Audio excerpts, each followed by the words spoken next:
বন্ধুসকল আজি মই নতুন খেল এটা লৈ আহিছোঁ এই 10জনী ছোৱালীৰ মাজত ঠিক আছে এই 10জনী ছোৱালীৰ মাজত আছে কি আপোনাৰ ৰসাতলা খেলখনত আজি কোন 5জনী ছোৱালী বাহুযোৰ থাকিব যাৰ বাহুযোৰ থাকিব কি উইনাৰ হ'ব চাওঁ আজি একেজনী 10জনী ছোৱালীৰ মাজত কোন উইনাৰ হ'ব পাৰে ঠিক আছে বেছি ভুল নহয় খেল ষ্টাৰ্ট কৰি দিম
বন্ধুসকল আমাৰ ৰসাতলা খেলখনত 10জনী ছোৱালী দিয়া গৈছিলে 10জনী ছোৱালীৰ ভিতৰত এই 5জনী ছোৱালী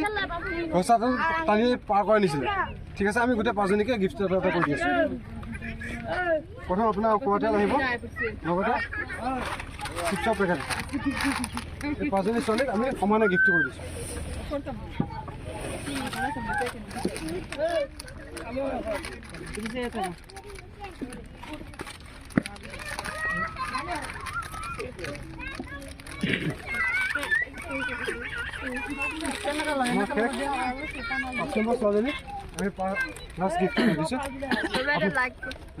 ভিডিঅ'টো চাই যদি আপোনালোকে ভাল লাগিছে তেনেহ'লে এটা লাইক আৰু শ্বেয়াৰ কৰি দিব।